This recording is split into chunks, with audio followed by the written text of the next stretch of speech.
everyone. Pull up a chair and get comfy. Oh, girl, have we got stories to tell you all.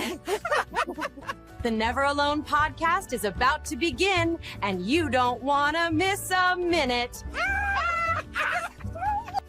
Hi, I'm Iris Fischer Smith. Here we are again with our podcast, Never Alone Podcast. And I'm here with my co-host, Karen Hirth Whitty. And we're enjoying having our time together with special guests that we bring on each time. And sometimes it's just the two of us, but either way we enjoy it. And we want to thank our viewers and our listeners for joining us. And we pray that you're enjoying it as much as we are. Sometimes it's humorous, sometimes it's serious. But we're always trying to talk about the importance of friendship and family and sticking together with God at the center. And tonight we have a special guest, and her name is Ann Averill. I brought her on one other time, and she's back with us again. And tonight we're going to be talking about conscience and where that comes from. When did we start learning about conscience? Was it when we were in grade school? Was it from teachers? Was it from our parents? Was it from our friends? Was it a combination? You know, Ann wrote a book, and I've mentioned it before, and it's called Unmoored, and it's her memoir. And she shares stories in there about what it was like growing up and, some of the things that she learned as a youngster. So can you start us off, Ann, by sharing your story about, you talked about being in the Girl Scouts when you were young. Was that the first time you learned about being social and stuff like that? How old were you then? Do you remember? I was in second grade, and I had a little friend in the class that was also adopted. My book has a lot to do with my adoption's impact on my life. And so anyway, this little girl had a mom who, she and my mom became the Girl Scout leaders and made a little brownie troop for us. So Yeah, that was in second grade. So you wow. want to hear the story about the conscience in second grade? Yeah, well, when you're Is that where it happened, Ann? Yeah. when you're talking about conscience, hold on a second. When you're talking about conscience, Ann, what do you mean for our viewers and listeners? What are you referring to? I mean, we know what the word conscience means, but what Right. are you referring to? I mean that little voice in your head that tells you what's right and what's wrong. That little, right or wrong meter that goes when you know that you're doing something that you're not supposed to. So I remember being a little brownie, and we had to learn the Girl Scout pledge, with something like, on my honor, I will try to do my duty to God and my country, and to obey, to help other people at all times, and to obey the Girl Scout laws, or something like that. And I don't remember any of the Girl Scout laws, but I do remember one day in second grade when I was sure that I was violating my conscience, doing what I knew I wasn't supposed to be doing. So There was a story about some little boy or something that he did something in your class. What was that story about? it must have been right before Easter. And I sat in the back of the room with this little boy, and he was very cute, and we talked all the time, and we had I don't know how much, we weren't really paying attention, but we were having a great time.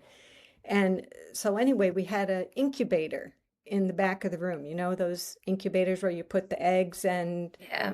it has a heater in it and has a light, and What kind of eggs were they? they were just chicken eggs. And so the teacher's Chicken idea eggs. was Yeah. we were going to hatch these chicks before Easter. And I didn't really understand what the incubator did or how it worked or anything. But anyway, I this still was don't know. it acts like the mother hen. It keeps the eggs warm. Like usually a Okay. mother hen sits on the eggs. And if she doesn't sit on Yeah. the eggs, they don't hatch, because the eggs have to stay warm at a constant temperature. Otherwise they don't develop, and so you don't get chicks. So the incubator is like Okay. mechanical, a heater mother. Okay. So anyway, this teacher was a lot of fun, and she used to play the piano. Here, I'm getting tangled up in my own spider web here. She used to play the piano. don't and we used to move. sing songs. And one day we were singing, I think she was coming around the mountain. You know that song? She'll be coming around Yeah, the oh yeah. mountain when Yep, she she's comes. coming around the mountain when Right. she So anyway, comes. we're singing that, and it's very loud. She's banging on the piano. We're all singing, and the little boy next to me gets up, and I saw him go back to the incubator and unplug it. And at the time, I Oh, didn't understand the consequences of that. But I just kind of laughed, and I'm, continuing singing. She'll be coming around the mountain and having a great time. And then at the end of the day, the teacher notices that the incubator is unplugged. And she gets very serious and she says, "Who did this?" And I thought, and I knew, but I didn't say anything because I had a little crush on that boy and I wanted his approval, right? And so I The didn't second say, grade, you had a crush on the boy? well, you have a little crush on, the boy that you think is cute. And so anyway, Oh yeah, I remember. It happened to me. yeah, yeah. So I didn't say anything. And my little, conscience meter was going, that's not right. I knew at least I violated some kind of Girl Scout law, right? But I didn't say anything. And I felt really guilty about it. So then the teacher says, well, whoever did it, they know who they are, but we're not going to have any chicks for Easter.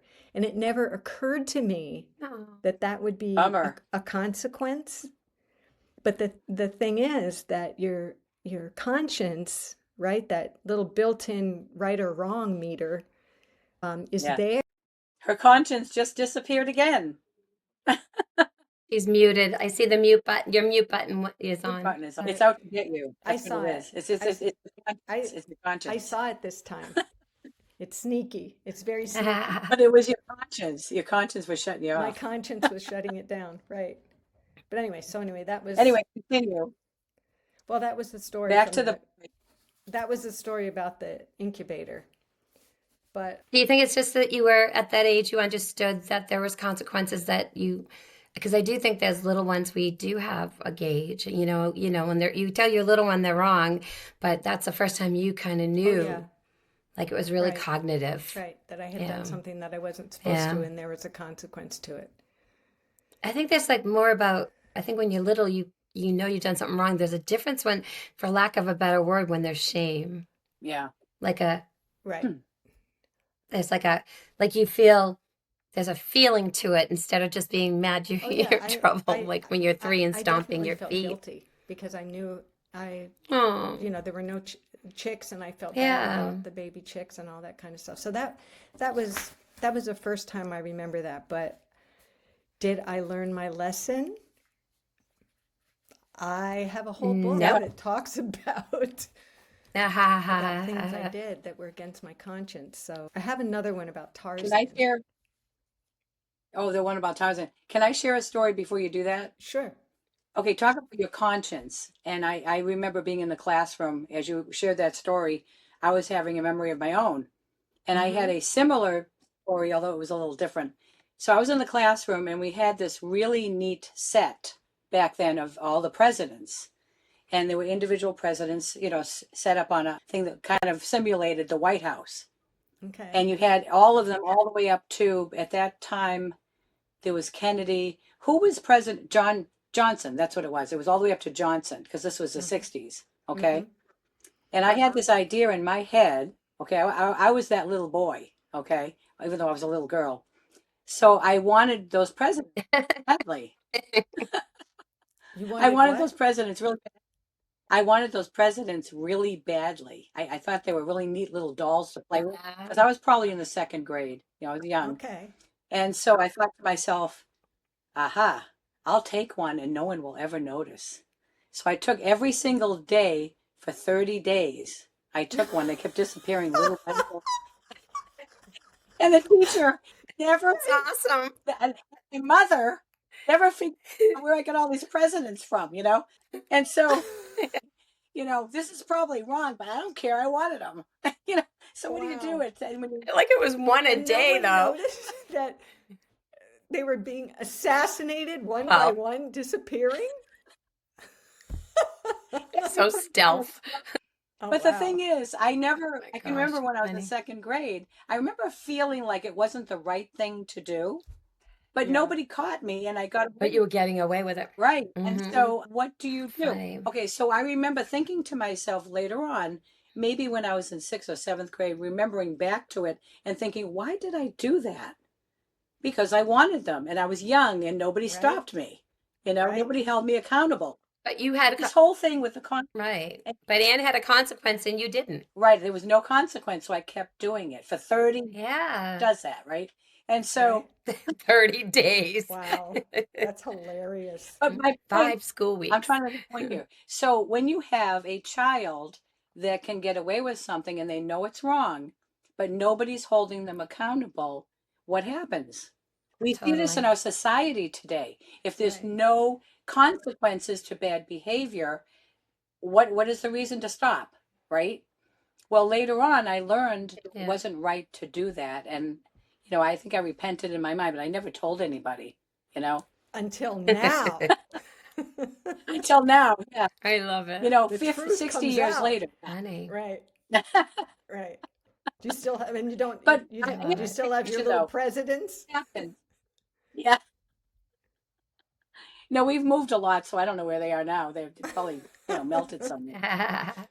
But Wow. anyway, so what is your Funny. take on this, both of you, when you have a child that does something, you know, and they're trying to get away with stuff? I mean, how would you hold them accountable? And you know what I mean? What could the teacher have done different to figure out who was doing that? I was I, sneaky. yeah. I think the point is not necessarily whether there's a consequence, an external consequence. The point is there's Yeah, always an internal consequence, right? Yeah, And it's the internal consequences that build up until yeah, you move from feeling guilty, which is knowing that you did yeah. something wrong, to shame, yeah. which is feeling like Hmm. there's something wrong with you.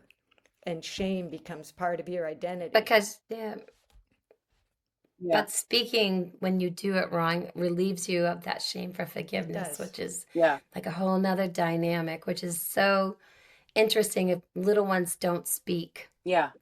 If they do feel like done something wrong. Isn't that, my story's a little different. I was a little bit older, and it's super embarrassing. So, Oh, but I was probably in fifth oh, grade, she was older, Anne. fifth grade. Uh-oh.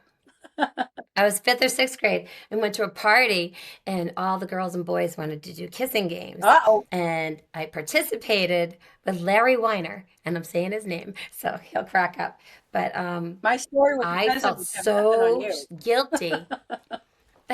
But I knew right away it was wrong. And for a full day, I wouldn't go to school. I was just so upset. And then I told my mom, but we talked about it. But it's funny. I think part of how you're raised and how we're made to our core, made by in the likeness of God and and how we're Oh, created. yeah. It's a God-given built-in Yeah. feature. Yeah. Yeah. So Yeah. funny. Well, you both would be happy to know Yeah. that today I would not be stealing presidents like that. I've learned. Mm, mm, mm, Well, You don't do these things. funny. it took me a long time to learn. You- I just think it's interesting you were in second grade and knew that, though, because I don't think I would have been that little feeling, Yeah, knowing, I don't yeah. know. I guess that's what I'm saying to you. I don't have that many memories, Another story, but I though. probably was a little goody two shoes for quite a Yeah, while. I was too. Even though I did have that experience. Please excuse this brief interruption for a shameless commercial. Remember, you can get your own copy of Iris's book, Never Alone, at irisfsmith.com.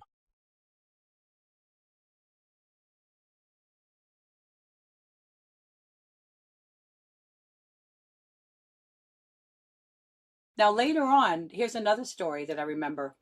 My brother Lance, my youngest brother, was having a birthday party, okay? And I didn't have any money at the time, or I had a little bit from allowance that I was given from doing chores around the house. And my mother took us to the store to buy my brother a special gift.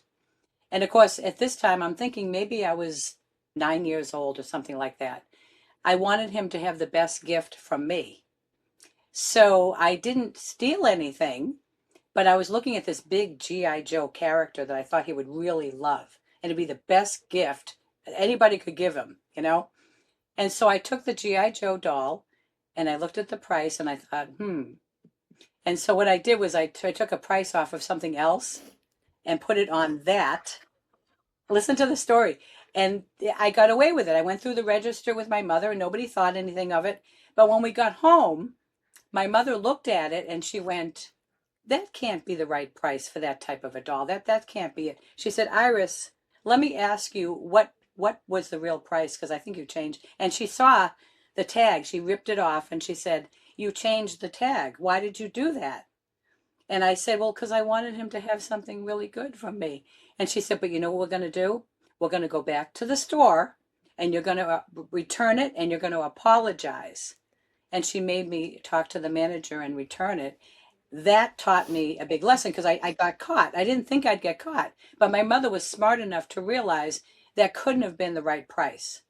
And she saw the label and she peeled it off and she said, that's not okay. Oh, wow. And I got. But do you know how many parents wouldn't have done that though? That's an interesting story because Say that again? it comes down. Some parents would not have done that. Yeah. They wouldn't have taken their child back. I've seen people say, they leave with something that they haven't paid for, and they realize that I go back. I have guilt. I know it's not right, and I've seen plenty of being good. Well, they didn't check me out. They didn't, Yeah. they didn't care. I'm thinking, really? So It's where's sad. the disconnect? But my mother caught me, Yeah, and I was glad I that she know. did. And I never did tell her about the presidents, but I got past until now, Ann, right? The Yeah, presidents, the right. presidents. Oh my gosh. Wow. But Oh my my mother was really gosh. good. She knew consequences. She knew to teach me right from wrong. And with today's children that are being raised, some of them are not being raised with parents that are paying attention, and they're learning from things they watch on TV. They're learning from other people, and they never really learn right from wrong, and they end up with severe consequences from life. Yeah. And you look like you have a thought. What? Was gonna say she sounds like she's hard on herself. You do, Anne. That's interesting to me. What? I had good parents. That she's hard I on had herself. good Oh, parents. I Pardon? had good parents Yeah.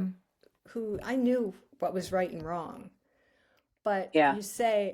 you also have friends, right? Who are not always Yeah. Influences. influencing you in the Mm-hmm. right direction. And I had That's plenty of right. that. I had plenty of that. Mhm. And those friends were the most fun. Yeah. So the story I was going to tell you about Tarzan, you know who Tarzan is, right? And Well, our for, viewers, Yeah. see, our viewers are younger, some of them. right. Who was Tarzan? So Tarzan was it was a story, and there were movies about Tarzan, and Tarzan was he lived in the jungle. He was like a wild man.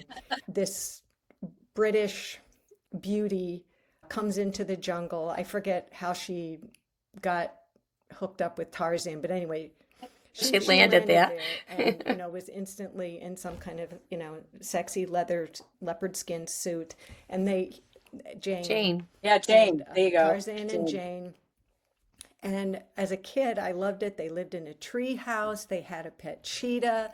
Tarzan had this kind of yodel, and he could talk to elephants. He could swing, through the jungle on vines. It was very exciting. And so both my brother and I, we loved watching these Tarzan movies that were always on, like the 5 o'clock.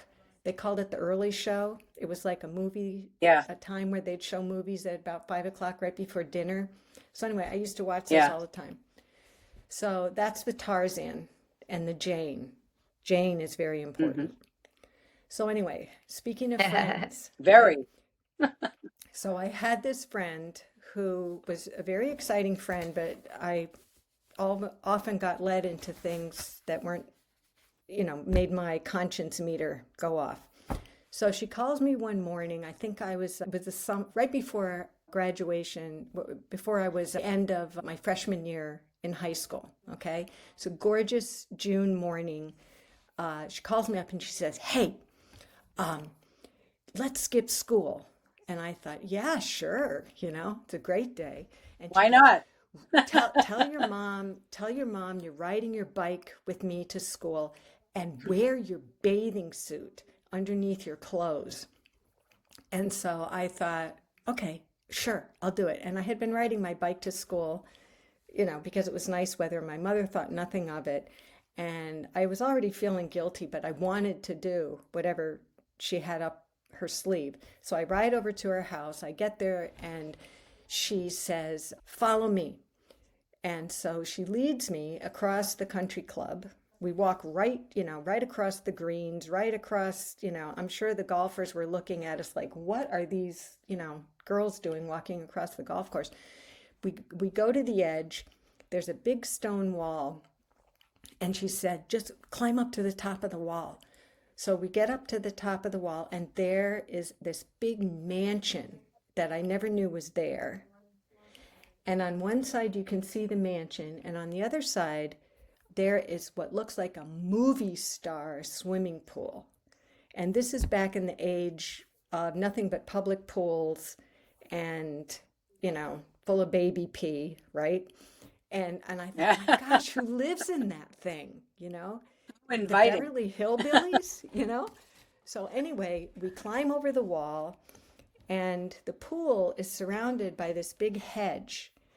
And we go through this little, pruned opening in the hedge, and the pool is glistening. It's gorgeous. And we strip off our clothes into, and we're standing there in our bathing suits. My friend, lays down on So you a weren't lounge skinny chair. dipping in, right? Yeah, No, you no, weren't no. skinny We had our dipping. bathing suits underneath our clothes. Good. And so my You friend weren't is sitting as I there thought. on a lounge chair like she's a movie star. And I walk around to the diving board and I do a big cannonball. And I'm coming up and I'm getting out of the pool. And all of a sudden I look, and there is this black maid in a white maid. And she says, the owner of the house would like to know who is swimming in his pool. And my eyes bug out of my head. And she says, are you friends? He'd like to know if you're friends of his friend Robert. And I'm about to faint, and my conscience meter is going, ee!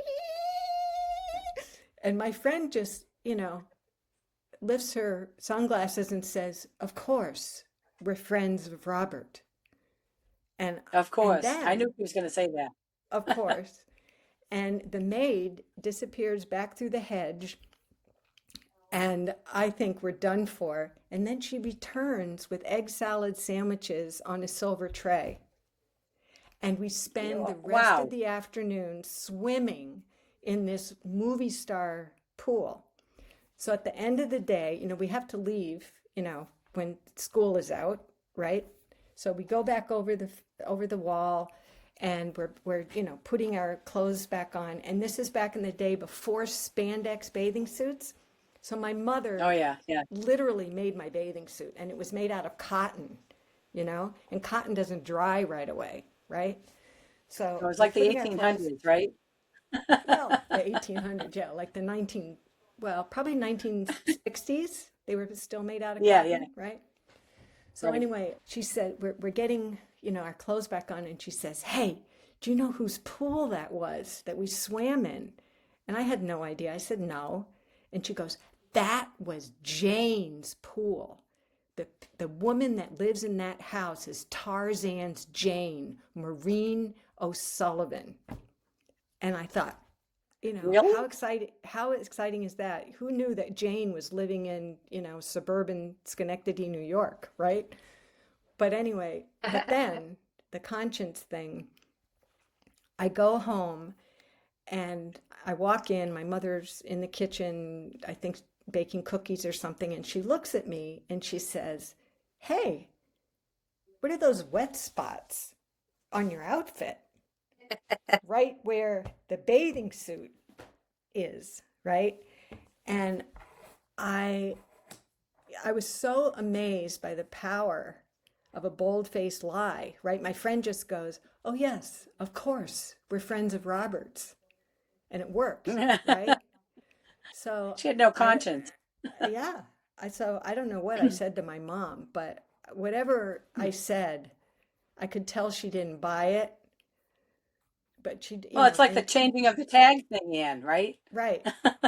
But I don't remember her, but I did not confess. But I looked at her face and I knew that something was broken between us Yeah, because of that yeah. lie. I mean, I know that she didn't trust me in the same way that she did before that. So there was a whole cascade of those kind of episodes, especially that year, when I was a freshman in high school and a sophomore and just doing all sorts of things that were making my conscience meter go crazy. Well, I the point just is, as long as disobeyed you, it. yeah, as long as you acknowledge it and you learn from it, that's important because all children test the waters, right?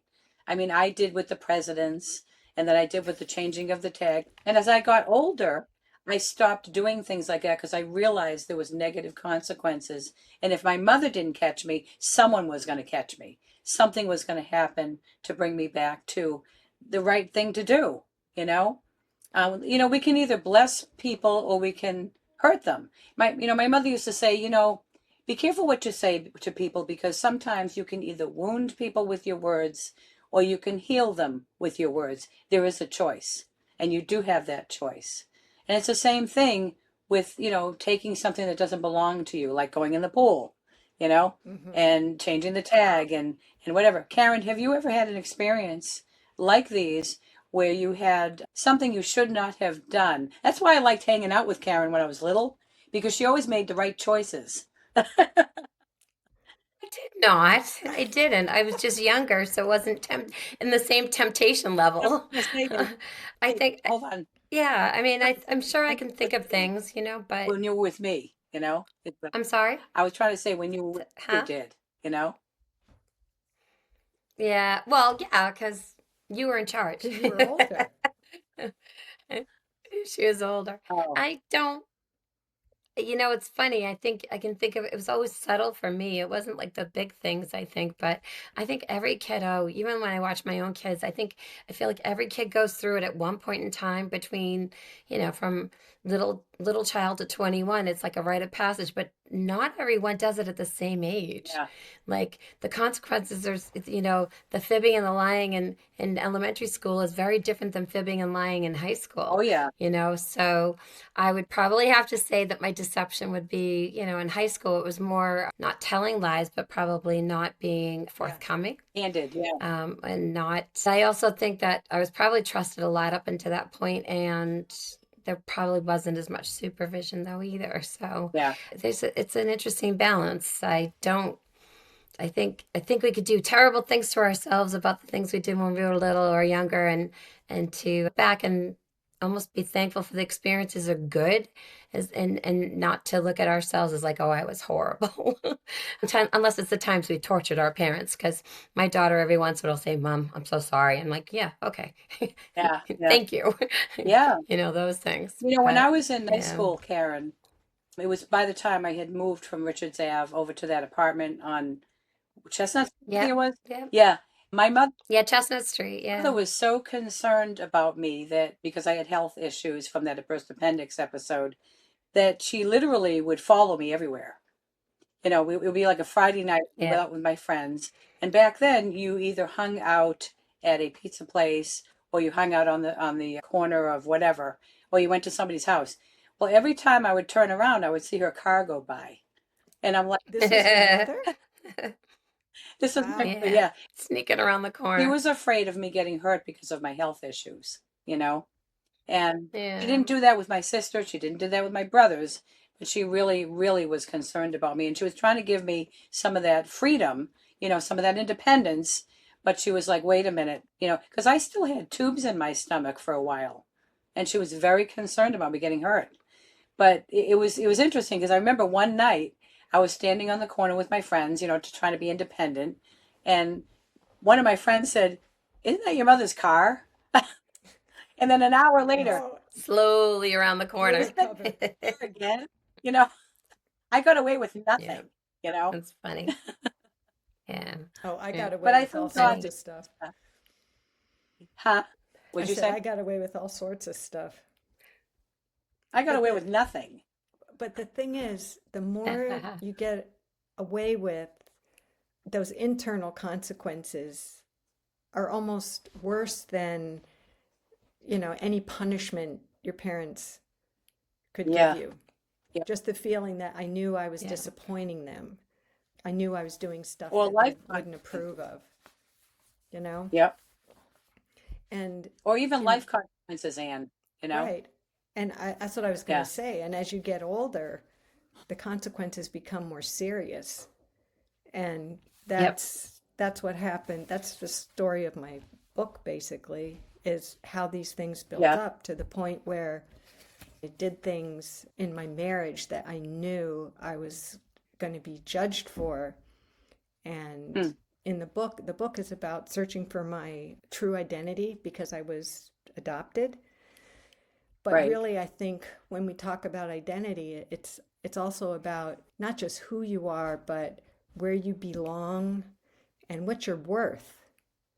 And Yeah. so when you constantly are violating your conscience, that sense of self-worth just tanks, right? Until you feel Hmm. like, well, maybe I'm not even worth really loving, you know? But it wasn't until I had, you know, a crisis in my marriage that my search for my own identity really changed into a search for who God really was. And Yeah. because I knew that, I mean, our conscience tells us there will be a consequence. There is right from wrong.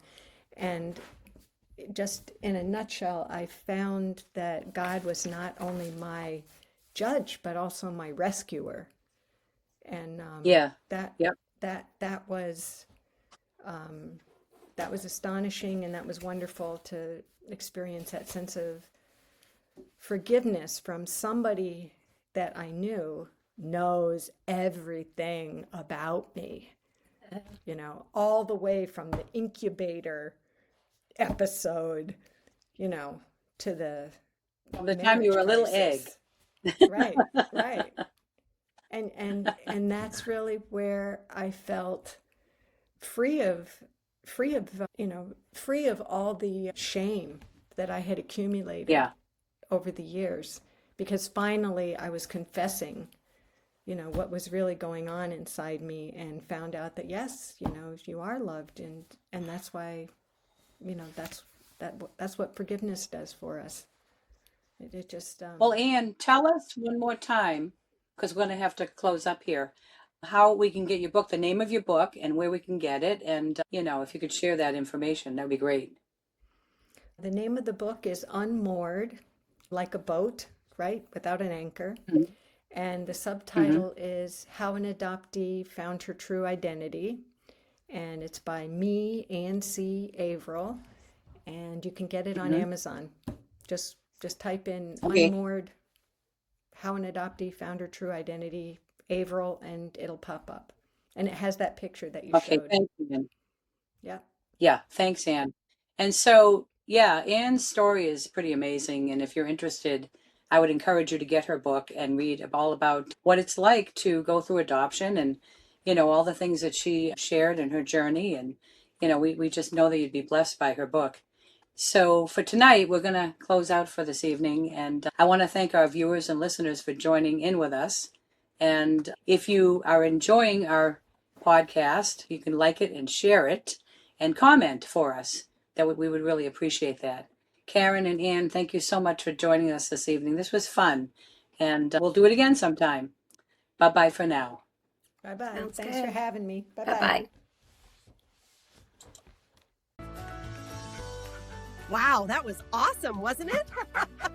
I know those stories were really something. Hey, thanks everyone for joining us. We'll see you next time when we share more stories from Iris's book, Never Alone.